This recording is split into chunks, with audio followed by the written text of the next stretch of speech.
قبر میں جب پوچھا جائے گا ہم لوگوں سے کہ تمہارا رب کون ہے، تو ہم کہیں گے ہمارا رب ہمارا سماج ہے۔ من نبی، تمہارا نبی کون ہے، تو ہم کہیں گے ہمارا نبی ہمارا سماج ہے۔ ما دین، تمہارا دین کیا ہے، تو ہم کہیں گے ہمارا دین ہمارا سماج ہے۔ بہت سارے سوالات ہیں شادی کے تعلق سے۔ لڑکی کے گھر جب لڑکے والے لڑکے کا رشتہ کرنے جائیں تو گھر یا پریوار والوں کو لے جانا کیسا ہے؟ ایک سوال ہے۔ لڑکی کی شادی میں نکاح میں کتنے آدمی جانے چاہیے؟ دوسرا سوال ہے۔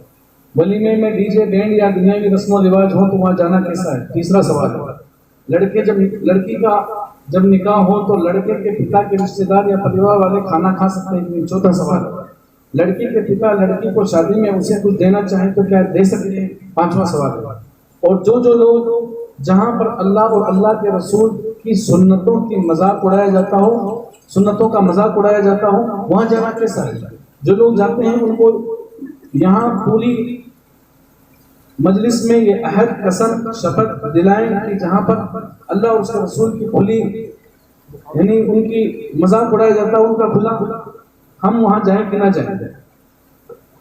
دیکھو سب ہمارے جو بھی رسم و رواج ہے، چاہے شادی کے تعلق سے ہوں یا موت میت کے تعلق سے ہوں، صاف ستھری بات یہ ہے کہ کل قبر میں جب پوچھا جائے گا من ربک من نبیک ما دینک، قبر میں جب پوچھا جائے گا ہم لوگوں سے کہ تمہارا رب کون ہے، تو ہم کہیں گے ہمارا رب ہمارا سماج ہے۔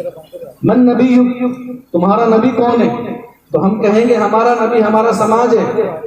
ما دینک، تمہارا دین کیا ہے، تو ہم کہیں گے ہمارا دین ہمارا سماج ہے۔ کیونکہ ہم سب جانتے ہیں ان سب چیزوں کو اچھی طریقے سے کہ یہ اسلام میں نہیں ہے، یہ اللہ کی بتائی ہوئی باتیں نہیں ہیں۔ ان لوگوں کو کیا بتائیں گے شیخ؟ آپ لوگ سب جانتے ہیں، یہ لوگ ہمیشہ خطبے ہوتے ہیں، ہمیشہ تقریریں ہوتی ہیں، سنت کے مطابق شادی ہمیشہ خطبوں میں بتایا جاتا ہے، علماء کرام بتاتے ہیں، سب جانتے ہیں۔ لیکن چونکہ ہم نے سماج کو رب بنا رکھا ہے، ہم نے سماج کو دین بنا رکھا ہے، ہم نے سماج کو رسول بنا رکھا ہے، اس لیے ہمیں نہ تو قرآن سمجھ میں آتا ہے، نہ حدیث سمجھ میں آتی ہے، نہ دین سمجھ میں آتا ہے، ہمیں وہی سمجھ میں آتا ہے جو ہمارا سماج کہتا ہے۔ اور اس میں سب سے زیادہ جن لوگوں کی پکڑ ہوگی وہ سماج کے جو بڑے لوگ ہیں ان کی، سماج کے جو علماء کرام ہیں ان کی، سماج کے جو دین کے ٹھیکیدار بنے ہوئے ہیں ان کی سب سے زیادہ پکڑ ہوگی، کیونکہ کوشش کوئی کرتا ہی نہیں ہے، کوشش کوئی نہیں کرتا ہے کہ سدھار کیا جائے۔ اللہ کے بندو، کبھی حقیقت میں مسلمان بن کر کے بھی جیو، کیوں منافقوں کی زندگی گزار رہے ہو؟ کیوں نفاق اپنے دل کے اندر پالے ہوئے ہو؟ شادیوں میں کیا ہم یہ کہہ سکتے ہیں کہ ہماری اسلامی شادی ہے؟ بتائیں آپ، موت میت کے موقع پر کیا ہم کہہ سکتے ہیں کہ ہم موت میت کی جو چیزیں کر رہے ہیں وہ اسلام کے مطابق کر رہے ہیں؟ کیا کوئی ہے ایسا جو بتا سکتا ہے کہ میری شادیاں اسلام کے مطابق ہوتی ہیں؟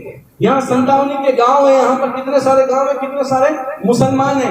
میں صرف اہل حدیث لوگوں کی بات نہیں کرتا ہوں، میں یہاں پر سنی، بریلوی، دیوبندی، اس معاملے میں سب کے سب یہی کہیں گے ہمارا رب ہمارا سماج ہے، ہم کسی کی نہیں سنتے، ہم سماج کے علاوہ کسی کی نہیں سنیں گے۔ ہم لوگ جھوٹ بولتے ہیں کہ ہمارا رب اللہ ہے، ہم لوگ مکار ہیں کہ ہمارا نبی محمد ہے۔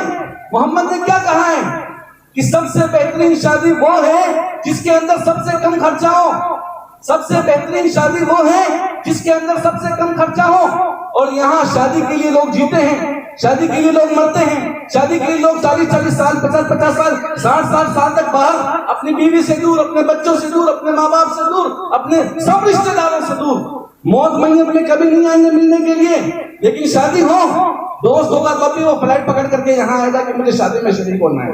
سب لوگوں کا یہی عالم ہے، ہمارا جینا شادی، ہمارا مرنا شادی، ہمارا مرنا جینا جہیز، ہمارا مرنا جینا بھات مانگنا۔ یہ ایسی لعنت ہے اللہ کے بندو، ہم نے اپنے رب کو رب نہیں مانا، اللہ تعالیٰ ہمیں اسی طریقے سے ذلیل و خوار کر رہا ہے۔ ہم لوگ اسی طریقے سے مر رہے ہیں اس سماج کے چکر میں، لوگوں کو دکھانے کے لیے 20 لاکھ کے 50 لاکھ کے ٹینک۔ اللہ کے بندو، ان سب چیزوں کے بارے میں پوچھا جائے گا، تم کبھی سکون میں نہیں رہ سکتے، اسی طریقے سے مرتے رہو گے، اسی طریقے سے ذلیل ہوتے رہو گے، اسی طریقے سے بیوی بچوں سے دور رہو گے، اسی طریقے سے ماں باپ سے دور رہو گے۔ پھر نتیجہ کیا نکلے گا معلوم ہے؟ ہماری بیویاں بھاگ جائیں گی ہمیں چھوڑ کر کے، شادی 1 مہینہ کرنے کے بعد بھاگ گیا باہر، کیا کرے گی بیچاری؟ آج کل سوشل میڈیا کا زمانہ ہے، فتنے کا زمانہ ہے، کہاں جائے گی وہ جائے گی کسی اپنے یار کے ساتھ میں، وہ جائے گی کسی اپنے یار کے ساتھ میں، اس کے ساتھ مرگلیاں بنائے گی۔ ہمارے سماج کا یہی حال ہونے والا ہے اگر ہم نہیں سدھرے، اگر ہم نے اپنے رب کو رب حقیقت میں نہیں مانا، اپنے نبی کو نبی نہیں مانا۔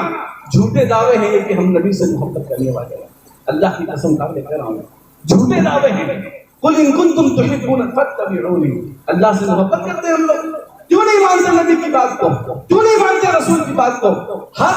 ہر پروگرام کے اندر یہ سب سوالات آتے ہیں، لاڈلو کے اندر سوالات آئے، یہاں سوالات ہو رہے ہیں، ہر پروگرام کے اندر یہ سوال۔ کیا تم لوگ مذاق سمجھتے ہو ان سب چیزوں کو؟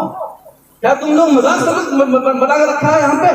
ہم آپ لوگوں کے سامنے اللہ کی بات بتائیں، رسول کی بات بتائیں، تم مزہ لے کر کے سنتے ہو، کیا تقریر کی ہے، کیا تقریر، کیا انداز ہے، یہ سب سن کر کے چلے جاؤ، اور کرنا وہی ہے جو ہمارا سماج کہتا ہے، ہمیں کرنا وہی ہے جو ہمارے بڑے کہتے ہیں۔ ہماری دیدی ناراض ہو جائے گی، ہمارے جسا ناراض ہو جائیں گے، ہمارے فلاں ناراض ہو جائیں گے، ہمارے ٹھکانا ناراض ہو جائیں گے۔ اللہ کی قسم قیامت کے دن یہ سب لوگ تم سے بھاگیں گے، تمہیں تو پوچھے گا بھی نہیں۔ یوم یفر المرء من اخیہ، آدمی آدمی سے بھاگے گا، باپ بیٹے سے بھاگے گا۔ یہ سماج تمہارے کام آنے والا نہیں ہے۔ قبر، تم مر جاؤ آج، کل قبر کے اندر تمہیں کوئی نہیں یاد کرنے والا۔ انسان کو کوئی یاد نہیں کرتا ہے، اس کا عمل اس کے ساتھ جائے گا۔ تمہارے ساتھ تمہاری کی ہوئی شادیاں جائے گی کہ تم نے نبی کے ساتھ، نبی کے طریقے کے مطابق شادیاں کی کہ نہیں کی۔ تمہارا یہ مال، تمہاری یہ پراپرٹیاں، تمہاری یہ بیوی، تمہارے بچے، سب سے پہلے جس چیز کو تم سے بلایا جائے گا وہ تمہارا نام ہوگا۔ لوگ کہیں گے اٹھاؤ جنازے کو، لوگ کہیں گے میت کو لے کے آؤ، لوگ کہیں گے کہ میت کو قریب کرو، دفنا دو۔ سب سے پہلے تم لوگوں کو، ہم لوگوں کو ہمارا نام ہم سے بلا دیا جائے گا۔ تمہاری پراپرٹیاں پہ لوگ کھا جائیں گے، تمہارے بیوی بچے تمہاری پراپرٹیوں کو کھا جائیں گے، کوئی تمہیں یاد کرنے والا نہیں ہوگا۔ جو تمہارے دوست اور احباب جن کے لیے تم اللہ کو بھول جاتے ہو، جن کے لیے تم نبی کو بھول جاتے ہو، جن کے لیے تم قرآن کو بھول جاتے ہو، جن کے لیے تم ایسی مجلسیں بپا کرتے ہو اور وہاں پر اللہ اور اس کے رسول کی باتیں سنتے ہو اور پھر اس کے بعد میں ان کا مذاق اڑاتے ہو۔ مذاق اڑانا یہ نہیں ہے کہ تم کفار مکہ کی طرح سے تم یہاں پر بھنگڑا نچاؤ، تم یہاں پر سب کچھ کرو، یہ مذاق اڑانا نہیں ہے قرآن اور حدیث کا۔ قرآن اور حدیث کا مذاق اڑانا یہ ہے کہ تم اس کو سنو اور اس کے اوپر عمل نہ کرو، یہ مذاق اڑانا ہے۔ تم اپنے باپ کی بات کو سنو اور جا کر کے اس کی نافرمانی کرو۔ باپ نے کہا بیٹا سگریٹ مت پینا، اس کے سامنے ہاں نہیں پیے گے، باہر جا کر کے وہ کش لگا رہا ہے، وہ شراب پی رہا ہے، وہ رنڈیوں کے ساتھ میں گھوم رہا ہے، یہ باپ کی بے عزتی ہے۔ ہم لوگ مسلمان نہیں ہیں، یہ دعوے ہیں، صرف دعوے۔ اگر مسلمان بننا چاہتے ہیں تو اللہ کو اللہ مانو۔ کتنے بہترین جو تمہیں کھلاتا ہے، جو تمہیں پلاتا ہے، جو تمہیں اتنے خوبصورت مکان بنا کر کے دیتا ہے، جو تمہیں زمین کے اندر ہر نعمت، وما من نعمت الا من اللہ، ہر نعمت تمہیں اللہ کی طرف سے ملتی ہے۔ تمہیں عزت دیتا ہے، تمہیں پالتا ہے، تمہیں پوستا ہے، تمہیں ایک شادی جس میں تمہارا ہی بھلا ہے، تمہیں ایک موت میت جس میں تمہارا ہی بھلا ہے، جس میں تمہاری زندگی سنورنے والی ہے، تمہیں ایک اسلام جیسا سیدھا سادہ مذہب دیا، خوبصورت مذہب دیا۔ اللہ تعالیٰ نے جس کو اپنے لیے پسند کیا، اللہ کی یہ پسند ہے، یہ اللہ کی پسند کبھی غلط نہیں ہو سکتی۔ وہ حکیم ہے، وہ جانتا ہے، وہ حکمت والا ہے۔ تمہارے لیے کیا چیزیں بہتر ہیں، تمہارے لیے کیا چیزیں بہتر نہیں ہیں؟ کیوں برباد کرتے ہو اسلام کو، کیوں بدنام کرتے ہو؟ ہماری اور غیروں کی شادیوں میں کوئی خاص فرق نہیں ہے۔ کیوں مسلمان بنے ہوئے ہو، کیوں برباد کر رہے ہو اسلام کو، کیوں مٹا رہے ہو اسلام کا نام، کیوں ایسا سب کچھ کر رہے ہو؟ اللہ کے ہاں تمہیں جواب نہیں دینا ہوگا۔ ہر پروگرام کے اندر یہ سوالات آتے ہیں، سوال کرنے والے بھی پتہ نہیں ان کو کچھ سمجھ ہی نہیں آتا کس زبان میں بات کریں ہم لوگ، کس زبان میں آپ لوگوں کو سمجھائیں، کس زبان میں سمجھائیں؟ بتاؤ تو آپ لوگ، ہماری زبان کیا آپ لوگوں کو سمجھ میں نہیں آتی کیا؟ ہماری زبان آپ لوگوں کو پتہ نہیں چلتا ہے ہم کیا بولتے ہیں؟ ہم قرآن بولتے ہیں، ہم حدیث بولتے ہیں۔ ابھی شیخ نے کہا وَيَتَّبِعْ غَيْرَ سَبِيلِ الْمُؤْمِنِينَ نُوَلِّهِ مَا تَوَلَّىٰ وَنُصْلِهِ جَهَنَّمَ وَسَاءَتْ مَصِيرًا۔ نہیں بتایا شیخ صاحب نے بھی، جو آدمی اللہ اور اس کے رسول کے طریقے کے علاوہ، مومنوں کے طریقے کے علاوہ دوسرے طریقے پر چلے گا، وہ اپنا ٹھکانہ جہنم بنا لینا۔ کس خوش فہمی میں ہیں ہم لوگ، کس خوش فہمی میں ہم لوگ؟ ہم مسلمان نام رکھے ہوئے اور جا جہنم میں رہے ہیں، مسلمان نام رکھے ہوئے ہیں اور جا جہنم میں رہے ہیں۔ ہم اس جہیز کے نام کے اوپر اپنی بہنوں کا حق کھا جاتے ہیں، اپنی بیٹیوں کا حق کھا جاتے ہیں، اپنے بھائیوں کا حق کھا جاتے ہیں۔ ہم لوگ کہاں جی رہے ہیں، کس سماج میں جی رہے ہیں، کون سی زندگی کیا تم اللہ کی مخالفت کر کے، اللہ کے بتائے ہوئے دین کو چھوڑ کر کے، اس کی بتائی ہوئی زندگی کو چھوڑ کر کے تم کون سی زندگی ڈھونڈنا چاہتے ہو؟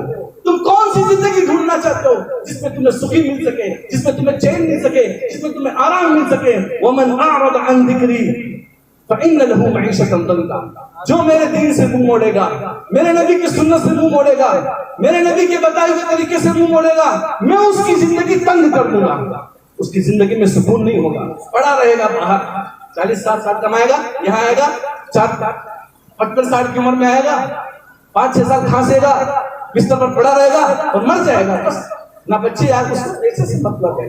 جب تک تم پیسہ پہ بھیجتے رہو گے، خوب ڈیجے میں اڑائے گا، یہاں پر خوب پٹاخے چھوڑے گا شادیوں کے اندر، جب تک پیسہ آ رہا ہے تب تک ٹھیک ہے، آتے ہی پوچھتا نہیں ہے۔ بہت سے ہمارے پاس ایسے نمونے موجود ہیں، نمونے روتے ہیں خون کے آنسو، زندگی بھر بچوں کو کھلاتا رہا، زندگی بھر بیوی کے لیے پیسہ بھیجتا رہا، بیوی نے کیا کیا؟ شادیوں میں اڑا دیا، کپڑوں میں اڑا دیا، پٹاخوں میں اڑا دیا، ان سب چیزوں میں سب کچھ خرچ کر دیا۔ اللہ کے بندو، فرشتے بھی شرما جاتے ہیں ان سب شادیوں کو دیکھ کر، بھاگ جاتے ہیں دور تمہاری محفلوں سے۔ ہمارے اندر دین کیوں نہیں آتا ہے؟ ہمارے اندر دین کیوں نہیں آتا ہے؟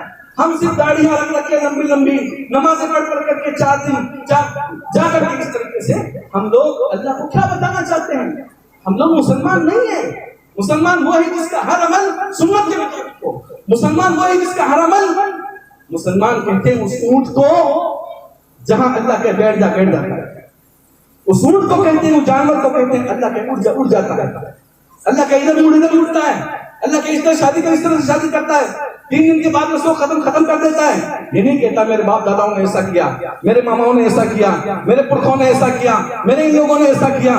یہ مسلمان نہیں ہے، یہ کافر ہے، کافر جو انکاری ہے اللہ کا، اس کے رسول کا، اس کو پسند نہیں ہے۔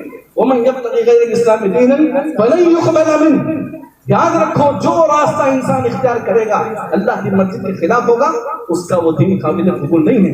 وَهُوَ فِي الْآخِرَةِ مِنَ الْخَاسِرِينَ، دنیا میں تم نے بہت عزتیں لوٹی، کیا شادی کی ہے، کیا کھلایا ہے، کیا پلایا ہے، کیا ڈیکوریشن ہے، کیا خرچہ کیا ہے، کیا سب کچھ کیا ہے، لیکن تم اپنے رب کو راضی نہیں کر پائے، تم اپنے رب کو راضی نہیں کر پائے۔ رب راضی کب ہوتا ہے معلوم ہے؟ جب بندہ اس کی بات مانتا ہے، جب بندہ اس کی بات مانتا ہے تو رب راضی ہوتا ہے۔ ماں باپ راضی کب ہوتے ہیں؟ چاہے تم ماں باپ تم سونے کے تشتری کے اندر کھانا بناؤ، ہیرے اور جواہرات کے مکان بنا دو، باپ کی بات مانو گے تبھی تم ان کی نگاہ کے اندر فرما بردار کہلاؤ گے۔ اگر باپ کی بات نہیں مانو گے تو تم نافرمان ہی ہو، چاہے تم کچھ بھی کر لو ان کے لیے۔ ہم کیا بتانا چاہتے ہیں اپنی اس دولت کے ذریعے سے؟ ہم کیا بتانا چاہتے ہیں اپنے اس پیسے کے ذریعے سے؟ ہم کیا بتانا چاہتے ہیں سماج کو اپنے اس اسٹیٹس کے ذریعے سے؟ اللہ کی قسم ایسی پکڑ ہوگی، ایسی مار پڑے گی کہ سب کچھ بھول جائیں گے۔ یہ جذبات تھے جو آپ لوگوں کے سامنے بیان کر رہا تھا، کیونکہ ان سب چیزوں کو دیکھ کر کے دل جلتا ہے۔ ہم آپ ان کے سماج کے لوگ ہیں، ہم سب سمجھتے ہیں۔ ایک عالم جو چیز سمجھتا ہے وہ جاہل کبھی نہیں سمجھ سکتا۔ ہمارے سماج کے اندر سب سے بڑی جس چیز کی ضرورت ہے وہ علم ہے۔ ہمارا سماج سب سے زیادہ جن چیزوں پر پیسے خرچ کرتا ہے وہ فضول ہے، فضول، کسی فائدے کی کوئی چیز نہیں ہے، کسی فائدے کی کوئی چیز نہیں ہے۔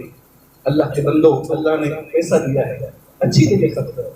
اللہ کی قسم ہم یاد کریں گے، روئیں گے، گڑ گڑائیں گے، افسوس کریں گے کل قیامت کے دن، اور کل موت کے وقت ایک کاش اس پیسے کو میں صحیح جگہ لگاتا، اس پیسے کو میں اللہ کے لیے خرچ کرتا، اس پیسے کو میں دین کے کاموں میں خرچ کرتا، میں صدقہ کرتا، خیرات کرتا، غریبوں میں بانٹتا، مسکینوں میں بانٹتا، بیواؤں کے اوپر لگاتا، اہل علم کے اوپر خرچ کرتا، علم کے راستوں میں خرچ کرتا، دعوت کے راستوں میں خرچ کرتا، اپنے ماں باپ کے لیے مسجد بنا دیتا، اپنے لیے مسجد بنا دیتا، اپنے بیوی بچوں کے لیے کچھ کر جاتا۔